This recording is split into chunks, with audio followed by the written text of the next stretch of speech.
ओम परम तत्वाय नारायणाय गुरुभ्यो नमः। जय गुरुदेव।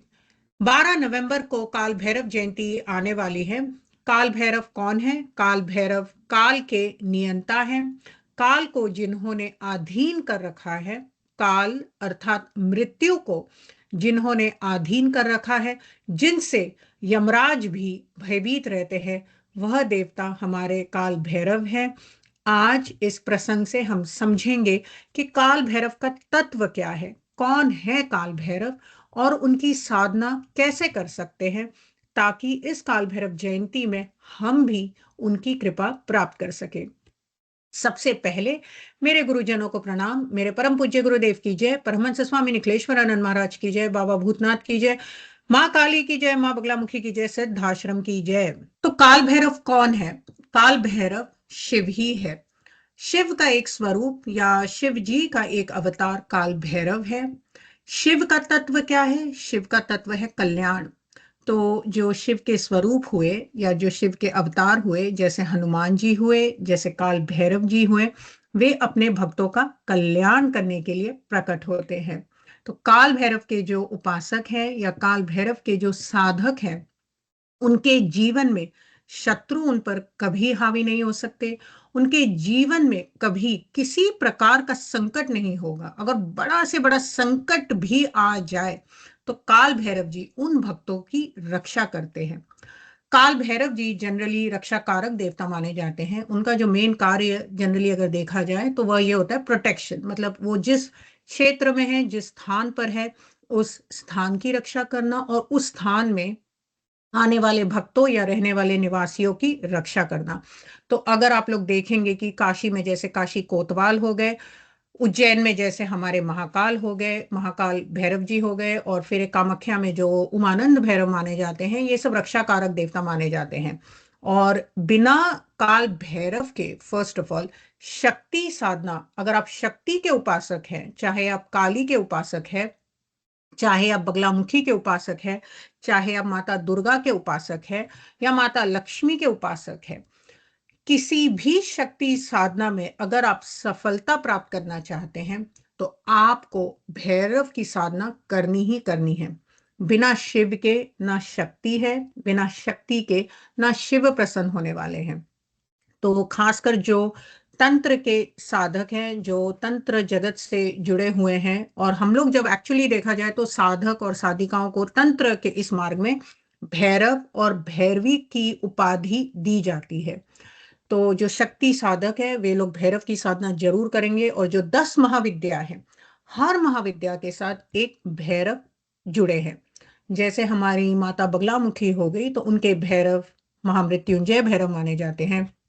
हमारी माता काली हो गई, उनके भैरव महाकाल भैरव माने जाते हैं। और अन्य हमारी जो महाविद्याएं, हर महाविद्या के साथ एक भैरव है। तो उन भैरव जी का जाप करते हैं और फिर हम उन महाविद्याओं का जाप करते हैं। बिना भैरव के आप शक्ति तक नहीं पहुंच सकते। किसी भी मंदिरों को देख लीजिए, खासकर अगर आप 51 शक्ति पीठ अगर आप जाएंगे तो आप देखेंगे वहां पर किसी ना किसी भैरव का एक स्वरूप आपको वहां डेफिनेटली दिखाई देगा मंदिरों में। तो बिना वो गणेश जी के दर्शन किए, बिना उस भैरव के दर्शन किए आप उस शक्ति तक नहीं पहुंच सकते। तो भैरव का कार्य है उस शक्ति की रक्षा करना, भैरव का कार्य है उस क्षेत्र की रक्षा करना, भैरव का कार्य है उस शक्ति तक पहुंचने वाले भक्तों की रक्षा करना, यानी हमारी रक्षा करना। सो जो शाक्त उपासक है या जो शैव उपासक है, उन दोनों में भैरव साधना करनी ही करनी है। अब जैसे हम लोग यंत्र साधना की भी बात करते हैं, तो यंत्रों में क्या होता है, एक सेंटर में एकदम, मतलब जो केंद्र में एक बिंदु होता है। बिंदु में हम लोग क्या कहते हैं? बिंदु में हम लोग कहते हैं कि वह शक्ति का मूल निवास है। और बिंदु के फिर बाहर क्या होता है? सारे बहुत ज्योमेट्रिक पैटर्न्स होते हैं, जैसे भूपुर हो गया या कमल हो गए या सर्कल्स हो गए। तो ये सब different layers and layers of geometrical patterns होते हैं। परंतु होता क्या है, हम डायरेक्टली उस बिंदु पे नहीं जाते हैं। हम पहले बाहर के उस भूपुर से जाते हैं, बाहर के उस गेट से जाते हैं, उस गेट को क्रॉस करके फिर हम अंदर जाते हैं। फिर एक और लेयर क्रॉस करके धीरे धीरे क्रॉस करते करते हम उस मूल में, उस बिंदु में उपस्थित उस शक्ति की पूजा करते हैं। इसका मतलब क्या है? जो बाहर के जो पैटर्न्स या जो बाहर के जो लेयर्स है, जो बाहर के जो आवरण है, वहां पर भी अगर आप लोग थोड़ा बहुत यंत्र साधना जानते हैं, वहां पर हम अष्ट भैरवों की पूजा अर्चना करते हैं। और उन्हीं अष्ट भैरवों के साथ हम अष्ट मातृकाओं की भी साधना करते हैं। बिना भैरव की पूजा किए, बिना उन अष्ट मातृकाओं की पूजा किए हम डायरेक्ट बिंदु पर नहीं जाते। वैसे ही मोस्ट ऑफ दीज मंदिर जो टेम्पल्स होते हैं, वहां पर बिना गणेश के या बिना भैरव की पूजा या अर्चना या नमन कर किए बिना हम सीधा शक्ति के गर्भगृह में नहीं जाते। पहले हम भैरव जी की उपासना करते हैं, पहले हम भैरव जी को नमन करते हैं कि हे भैरव जी, आप कृपा हमें दे और हम इस शक्ति तक पहुंच पाए। उसी तरह किसी भी तंत्र की साधना में और जनरली जब आप दीक्षित होते हैं तो बहुत सारे लेवल्स होते हैं, उसमें भी शुरुआत में आप गणेश, गुरु, भैरव ये सब चरण पार करने के बाद बहुत साल वहां तक ही हम लोग साधना करते हैं। उसी के बाद आप महाविद्याओं में आप प्रवेश पाते हैं।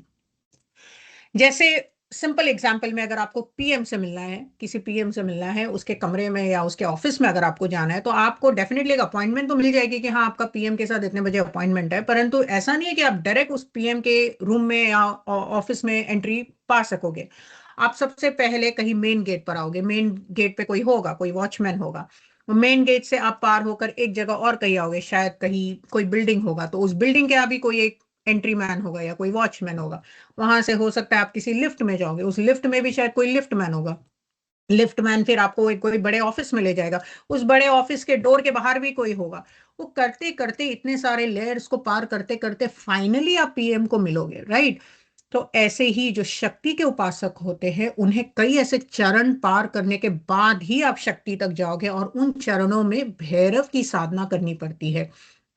अन्य बहुत ऐसे जो स्वरूप है भैरव के, 8 प्रकार के स्वरूप माने जाते हैं, अष्ट भैरव माने जाते हैं। भैरव के 64 स्वरूप भी माने जाते हैं। भैरव के बहुत स्वरूप है। अब जैसे आपकी परंपरा है, जैसे आपकी गुरु परंपरा है, आपको जैसे मंत्र दिए गए हैं, आप उन मंत्रों का जाप करें। परंतु मेरा कहने का यही है कि बिना भैरव के आप शक्ति साधना में आप सफलता नहीं प्राप्त कर सकते। और भैरव का काम यही है, आपके जीवन से भय को विनाश करना, आपके जीवन से भय का नाश करना, आपको भयमुक्त जीवन जीने की कला सिखाना, यही हमारे भैरव जी का काम है। और साधना जगत में भी अगर देखेंगे तो बहुत शत्रु उत्पन्न होते हैं। सबसे पहले मन के बहुत शत्रु उत्पन्न होंगे साधना जगत में। क्रोध बहुत बढ़ने लगता है, अगर आप खासकर जब उग्र साधना करने लगते हैं, बहुत गुस्सा आने लगता है, बहुत क्रोध आने लगता है। कभी कभी काम वासना बहुत बढ़ने लगती है। इसीलिए हम लोग देखते हैं बहुत लोग कई कई साल साधना करते हैं फिर भी बहुत नीचे गिर जाते हैं, एक छोटी सी गलती के कारण वो उनका सारा मतलब पतन हो जाता है। तो ये सब जो हमारे शत्रु है, जो हमें दिखाई नहीं देते हैं, हमें लगता है कि हम लोग बहुत माला जप रहे हैं, हम लोग बहुत सहस्त्रार्चन कर रहे हैं, हम लोग कितने बड़े साधक हैं, लेकिन हमारे जो अंदर के शत्रु है वो वैसे ही बढ़ रहे हैं और हमें उस पर नियंत्रण नहीं है, हमें उस पर कंट्रोल नहीं है। तो उन शत्रुओं का शमन करने के लिए, उन शत्रुओं का नियंत्रण करने के लिए हमें काल भैरव की साधना करनी पड़ती है। केवल काल भैरव ही उन शत्रुओं का शमन कर सकते हैं। और हमारे जीवन में खासकर जब तंत्र की साधना करते हैं, ऐसे ऐसे एक्सपीरियंसेस आते हैं। कभी कभी जो बहुत ही बिगनर होगा वे लोग भयभीत होने लगते हैं और वो लोग फिर वो साधना छोड़ देते हैं बीच में, जिससे उनको दोष लगता है। कभी कोई, अगर आपने साधना की, अगर आपको कोई थोड़ा बहुत ध्वनि सुनाई देने लगी, तो बहुत लोग डरने लगते हैं, फिर आते हैं कि अरे ये ध्वनि क्या सुनाई दे रही है, ऐसा मुझे कुछ दिखाई दिया, या ऐसा मेरे स्वप्न में मुझे कुछ दिखाई दिया। तो ये सब जो भय उत्पन्न होने लगता है, भय उत्पन्न होता है, फिर भय से संशय उत्पन्न होने लगेगा, संशय से फिर आप वो साधना छोड़ देंगे। तो काल भैरव जी की उपासना सबसे पहले करते हैं, गणेश, गुरु गणेश काल भैरव, ताकि ये सब जो शत्रु आपके जीवन में आते हैं, जैसे विकार मैंने बता दिया, क्रोध, काम, ईर्ष्या इत्यादि, या जो ये जो भय उत्पन्न होने लगता है साधना जगत में, कभी कभी योगिनियां प्रकट होने लगती हैं। और ऐसे ऐसे एक्सपीरियंस हो गए कि शायद कभी कभी केवल वो गुरु ही आपको बचा सकता है। तो इसीलिए काल भैरव की साधना जनरली की जाती है कि ये सब जो हमारे साधना जगत में बाधाएं आती हैं, ये सब जो हमारे साधना जगत में जो भय कभी कभी उत्पन्न होने लगते हैं, तो उनका जो निवारण या निराकरण कर सकते हैं वे काल भैरव जी है। तो वे अपने भक्तों की रक्षा के लिए हमेशा तत्पर रहते हैं। तो काल भैरव जी से आप भयभीत नहीं हो। मैंने एक एक्सपीरियंस, मेरा एक पोस्ट किया था, आप लोग देखें। मुझे इतने इतने एक्सपीरियंस हुए, खासकर काशी तो मेरा फेवरेट प्लेस है। तो काशी के जो कोतवाल है, काल भैरव जी है, आप लोग प्लीज वो वीडियो देखें। मुझे ऐसा लगा था उन्होंने मेरा हाथ पकड़कर मुझे अंदर तक बुलाया था। वो इतनी कठिन जर्नी थी उस समय, वहां पर इतने पुलिस थे कि जा पाना एक छोटे बच्चे के साथ, मैं और मेरी बहन और एक छोटी सी बच्ची गोदी में, उस समय ये कुंभ मेला का जो टाइम था, बहुत भीड़ थी। तो बहुत ही मुश्किल लग रहा था कि हम लोग वहां अंदर तक पहुंच पाएंगे। तो काल भैरव के एक जो हमारे दूत खड़े हो गए वहां सामने, काल भैरव के ही गण, हमारे शिव जी के गण, और हमें वहां पता नहीं अचानक से रास्ते पे मिल गए और मुझे अंदर तक ले गए। और मैं वो एक्सपीरियंस कभी नहीं भूल सकती। मैं इतना रोई हूँ काल भैरव जी के सामने, मैं क्या बताऊं, मैं वो नहीं उसका उसका वर्णन कर सकती हूँ। तो ऐसे हैं हमारे काल भैरव। अगर आप पहुंचना चाहोगे उनके पास, वो खुद ही आएंगे आपके सामने, आपका हाथ पकड़ के आपको ले जाएंगे। तो घबराइए नहीं, डरिए नहीं, निडर रहें, बहुत स्ट्रेस फ्री रहे लाइफ में, काल भैरव जी पर सब छोड़ दीजिए। अब थोड़ा हम लोग साधना के बारे में थोड़ा बात करते हैं। साधना जगत का इतना ही मुझे थोड़ा बताना था कि जो काल भैरव जयंती आ रही है, आप लोग प्रयास करें कि किसी शिव मंदिर में या किसी भैरव मंदिर में, खासकर जो काशी के निवासी हैं, काल भैरव जी के मंदिर में, या उज्जैन के निवासी है वहां पर काल भैरव जी के मंदिर में, या उमानंद भैरव कामाख्या वाले, जो भी आपका शिव का मंदिर, वहां पर जाके अगर आप काल भैरव जयंती के दिन अगर आप काल भैरव जी की साधना करेंगे तो आपको बहुत बहुत लाभ मिलेगा। साधना क्या करें? जो लोग मंत्र दीक्षित हैं, मंत्र का जाप करें अपना, जैसा भी आपके गुरुओं ने बताया होगा, लाल पीला आसन लें, और रुद्राक्ष की माला जनरली यूज की जाती है। जो भी आपको मंत्र मिला है आप करें। जो लोग मंत्र नहीं करते हैं, जो लोग दीक्षित नहीं हैं, वे लोग केवल काल भैरव अष्टकम पढ़े। काल भैरव अष्टकम अपने बच्चों से जरूर पढ़ाएं। बच्चों के जीवन में भैरव जी होना है, बच्चों के जीवन में हनुमान साधना, भैरव साधना, काली साधना, ये सब बचपन से शुरू कर दीजिए। तो काल भैरव अष्टकम का पाठ करें, बहुत ही सिंपल है। और उससे भी अगर आप लोग थोड़ा और आगे करना चाहते हैं तो 108 नामों का काल भैरव जी का आप पाठ करें। किसी शिवलिंग के सामने आप संकल्प ले, जैसा भी आपका संकल्प है। अगर कोई शत्रु का कोई संकल्प है तो वो ले, अच्छा संकल्प ले। ये नहीं कि किसी शत्रु को मार दे, ऐसा बोले कि उस शत्रु से मेरी आप रक्षा करें। आप प्लीज अच्छे काम या प्रयोग के लिए अच्छे संकल्प ले, अपनी रक्षा के लिए संकल्प ले, किसी की हानि के लिए संकल्प ना ले। तो शिवलिंग पर आप पुष्प इत्यादि से अगर आप 108 नामों का पाठ करें तो 108 पुष्प रख ले, 108 पंखुड़ियां रख ले। उन पंखुड़ियों से आप शिवलिंग पर एक एक पंखुड़ी चढ़ा चढ़ा कर आप भैरव स्वरूप में आप शिव जी की पूजा करें।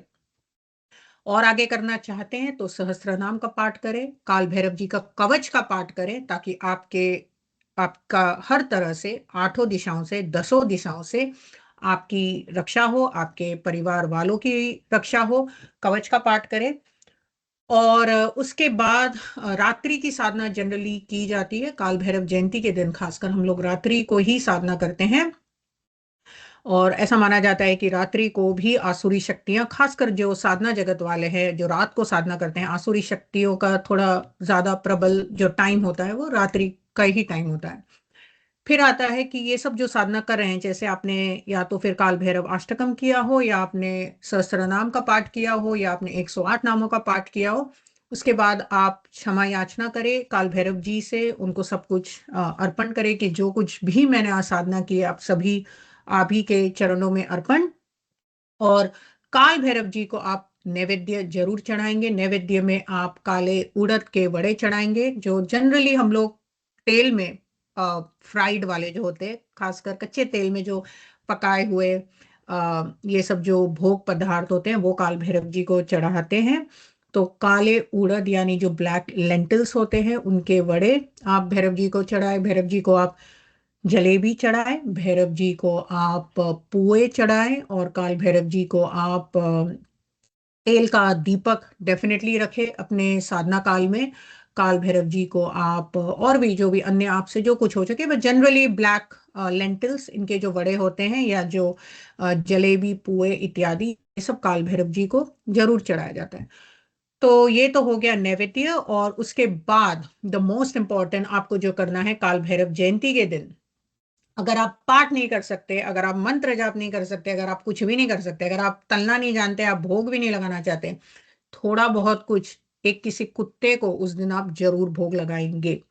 कुत्ता जो होता है, श्वान जो होता है, वह भैरव ही है, वह भैरव का स्वरूप ही है।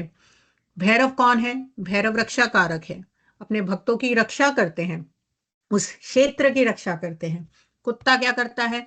अपने मालिक की रक्षा करता है, जिस घर में रहता है उस घर की रक्षा करता है, उस घर के बाहर की भी रक्षा करता है, उस घर के अंदर की भी रक्षा करता है, हर घर वाले की रक्षा करता है। कुत्तों को देखिए, कभी अपने मालिक पर अगर कुछ प्रॉब्लम्स आ जाए तो कुत्ता अपना जान देने के लिए तैयार हो जाता है। वे इतना, मतलब उनमें इतना ये स्ट्रांग होता है, एक प्रबल एक भावना होती है कि अपने मालिक के रक्षा करे। तो कुत्ता भैरव ही है, कुत्ता भैरव का स्वरूप है। काल भैरव जयंती के दिन आप डेफिनेटली कुत्तों को भोग लगाएं। किसी अडॉप्शन शेल्टर में, किसी कहीं जाकर आप उनकी सेवा करें। जो लोग बिल्कुल कुछ पूजा सामग्री इत्यादि कुछ नहीं जानते, कुछ नहीं करना चाहते, आप केवल कुत्ते की सेवा करें। और एक मेरा निवेदन है कि कभी कुत्तों को आप डंडा उठा के मारे नहीं।